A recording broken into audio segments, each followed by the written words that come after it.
زکوٰۃ کی ادائیگی کا حکم فرمایا ہے۔ قرآن پاک میں تقریباً 82 مقامات 82 مقامات ایسے ہیں جہاں اللہ تعالیٰ نے نماز کی ادائیگی کے ساتھ زکوٰۃ کی ادائیگی کا بھی حکم فرمایا ہے۔ زکوٰۃ اتنی اہم ترین چیز ہے۔ پچھلی مرتبہ ہم نے یہ عرض کیا تھا، قوم بنی اسرائیل میں ایک کوڑ کا مریض تھا، ایک گنجے پن کا شکار تھا اور ایک نابینا تھا۔ رب تعالیٰ نے ان کو مال دیا، پھر ان کو آزمایا، 2 ان میں ناکام ہو گئے، 1 کامیاب ہوا۔ اسی طرح رب تعالیٰ نے ہمیں بھی آزمایا ہے۔ اب ہم نے دیکھنا ہے کہ ہم کامیاب کتنے ہیں اور ناکام کتنے لوگوں کے مقدر میں آتی ہیں۔ رب تعالیٰ نے ہمیں اولاد عطا فرمائی، گھر عطا فرمایا، اور پھر آزمانے کے لیے کہ جن کو میں نے اولاد دی، گھر دیا، کیا یہ اپنے بال بچوں میں سے اپنے گھر سے ٹائم نکال کر میرے بلاوے پر دن میں 5 وقت مسجد میں آ سکتا ہے یا نہیں؟ اگر تو کوئی 5 وقتہ باجماعت نماز ادا کرنے والا شخص ہے تو وہ سمجھ لے کہ وہ کامیاب ہے، لیکن اگر کوئی نماز نہیں پڑھتا تو پھر وہ انہی میں شامل ہوگا، ناشکرا ہوگا اور ناکام ہوگا۔ اسی طرح رب تعالیٰ نے ہمیں کھانے پینے کی اشیاء سے نوازا، خوراک، اجناس، پھل فروٹ، طرح طرح کی چیزیں ہمیں عطا فرمائی، میوہ جات عطا فرمائے۔ تو 11 ماہ رب کا دیا رزق کھانے والوں کو رب تعالیٰ سال میں 1 مہینہ جسے رمضان المبارک کہتے ہیں، اس میں اپنے ان بندوں کو آزماتا ہے کہ کیا یہ پھل فروٹ سے رغبت رکھنے والے، خوراک سے رغبت رکھنے والے، پیزا اور اس طرح کے کئی چیزیں جو اب تو بازار میں موجود ہیں، شاورما سے رغبت رکھنے والے، کیا 1 مہینہ وہ بھی صرف دن کے وقت روزہ رکھ کر ان کی قربانی دے سکتے ہیں یا نہیں؟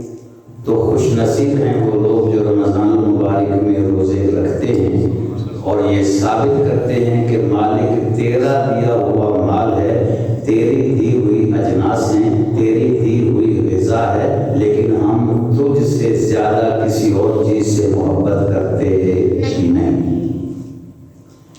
اسی طرح اللہ تعالیٰ نے ہمیں وطن عطا فرمایا۔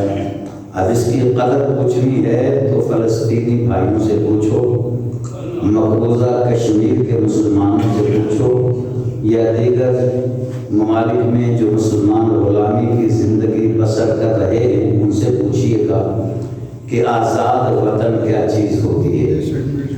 اللہ تعالیٰ نے ہمیں وطن عطا فرمایا، وطن کی محبت، سٹی کی محبت، صوبے کی محبت ہمارے دل میں ہے۔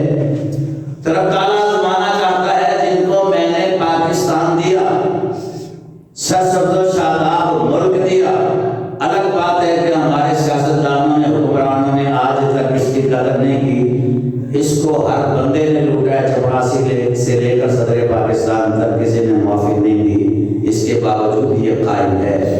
وطن دیا تو کیا یہ اپنے وطن کی محبت زندگی میں 1 مرتبہ جس کو میں نے مال دیا ہے وہ حج کے لیے میرے در، میرے محبوب کے در پر آ سکتا ہے یا نہیں؟ تو جو اس فرض کو ادا کرتے ہیں خوش نصیب ہیں، وہ یہ بتاتے ہیں کہ مالک مولا سب کچھ تیرا دیا ہے، ہم اس سلسلے میں بھی حاضر ہیں۔ اسی طرح رب تعالیٰ نے مال عطا فرمایا، جن کو مال عطا فرمایا، سب سے نہیں، یہ مطالبہ زکوٰۃ کا سب سے نہیں ہے، بلکہ امیروں سے مطالبہ ہے، غریبوں امیروں سے مطالبہ ہے کن کے لیے؟ غریبوں کے لیے۔ رب کو کچھ نہیں چاہیے، وہ غربا کے لیے تم سے لے کر غربا کے پاس پہنچانا چاہتا ہے۔ اب رب تعالیٰ دیکھنا چاہتا ہے کہ میں نے ان کو مال دیا، کار، کوٹھی، بنگلہ، ملز، جائیدادیں، مربع، زمین کے لیے کیا یہ ان اموال میں سے اپنی زکوٰۃ نکالتے ہیں یا نہیں؟ وہ بھی سال میں ایک مرتبہ۔ اب جو تو اپنے مال کی زکوٰۃ نکالتے ہیں، اور یاد رکھیے گا زکوٰۃ دینے سے مال پاک ہو جاتا ہے۔ اگر کوئی یہ سوچتا ہے کہ یار میں نے تو نہ ملاوٹ کر کے کمایا، نہ رشوت کا لیتا ہوں، نہ سود کا کھاتا ہوں، نہ بے ایمانی کرتا ہوں، نہ کم تولتا ہوں، نہ جھوٹ بول کر کماتا ہوں، تو پھر میرا مال تو حلال ہی ہوگا۔ تو یاد رکھیے گا اگر کوئی یہ سب کچھ بھی نہیں کرتا اور نماز کے ٹائم پہ نماز بھی نہیں پڑھتا تو اس کا مال حلال رہتا نہیں۔ اور اگر کوئی شخص ملاوٹ بھی نہیں کرتا، بے ایمانی بھی نہیں کرتا، چوری ڈکیتی سے بھی مال نہیں کماتا، رشوت سود کا مال بھی اس کا نہیں ہے، اور نماز کے وقت میں نماز بھی ادا کرتا ہے، تو پھر اس کا مال حلال ہے۔ لیکن اگر وہ اس کی زکوٰۃ نہیں دیتا تو وہ بھی حرام ہو جاتا ہے، وہ بھی حلال رہتا نہیں۔ اس لیے سرکار نے فرمایا اپنے مالوں کی زکوٰۃ ادا کرو۔ سرکار نے فرمایا مال کی زکوٰۃ ادا کرنے سے مال بڑھتا ہے، اپنے مال میں سے زکوٰۃ دینے سے مال پاک ہو جاتا ہے، اپنے مال کی زکوٰۃ ادا کرنے سے وہ مال جو ہے وہ چوری ڈکیتی، زلزلہ، طوفان، سیلاب اور نقصانات سے محفوظ ہو جاتا ہے۔ سرکار دو عالم صلی اللہ علیہ وسلم نے یہ ارشاد فرمایا، اور رب کا ارشاد تو سب پہ واضح ہے۔ رب تعالیٰ فرماتے ہیں جو میری راہ میں دیتا ہے، اور میں نے اس کی 82 مرتبہ قرآن پاک میں فرمایا گیا، 10 گنا دنیا میں، 70 سے لے کر 700 گنا تک میں آخرت میں عطا فرماتا ہوں۔ ایسا خزانے میں ہم جمع کرتے ہیں، ایسے بینک میں ہم وہ مال دیتے ہیں جو زکوٰۃ کے طور پر، صدقہ کے طور پر اپنے بھائیوں کو، غریبوں کو دیتے ہیں۔ اب دیکھیے گا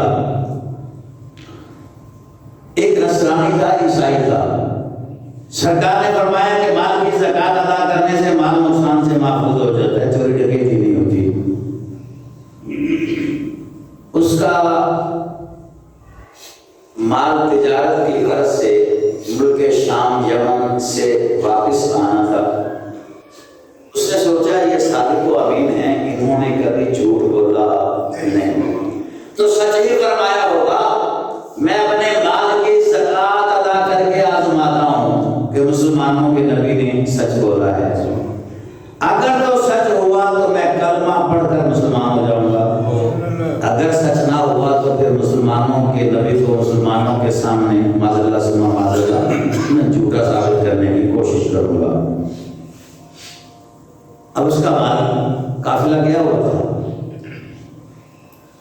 کچھ دن گزرے، قافلے کی واپسی تھی، تو یہاں خبر پہنچ گئی کہ جو قافلہ ملک شام سے، یمن سے مال تجارت لے کر آ رہا ہے، وہ سارا قافلہ ڈاکوؤں نے لوٹ لیا، مال لوٹ لیا گیا۔ اب جب اس نے خبر سنی، اس نے کہا تھا میں نے تو زکوٰۃ دی ہوئی تھی اور مسلمانوں کے نبی نے یہ فرمایا تھا، تو سرکار دو عالم صلی اللہ علیہ وسلم کی طرف چل پڑا کہ آج مسلمانوں کے نبی کو بتاؤں گا کہ آپ نے یہ معذاللہ ثم معذاللہ یہ بات آپ کے سچ ثابت نہیں ہوئی۔ جیسے ہی راستے میں چلتا جا رہا تھا، اسے ایک قاصد اور آیا، ایک خط لے کر آیا، اس نے کہا یہ خط ہے فلاں آدمی کے لیے، تو اس نے کہا وہ تو میں ہی، کہا پھر پڑھ لو۔ اس نے جب خط کو کھولا، پڑھنا شروع کیا تو وہ خط تھا اسی کے لیے، تھا اس کے ملازم کا۔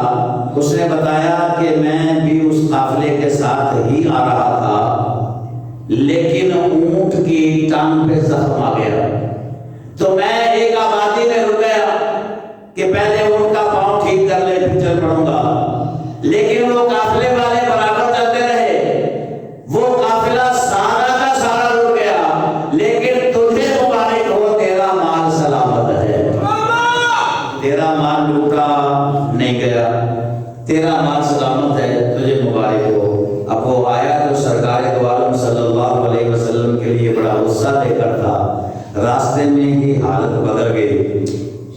پھر اس نے سوچا کہ اب گھر نہیں جاؤں گا، پہلے مصطفیٰ کریم کی بارگاہ میں جاتا ہوں۔ آپ کے میرے غمخوار آقا کی بارگاہ میں حاضر ہوا، عرض کی یا رسول اللہ صدقت، آپ نے سچ فرمایا سرکار، زکوٰۃ دی جائے تو مال محفوظ ہو جاتا ہے، میرا مال بالکل محفوظ ہو گیا۔ تو سرکار نے فرمایا پڑھو پھر میرا کلمہ۔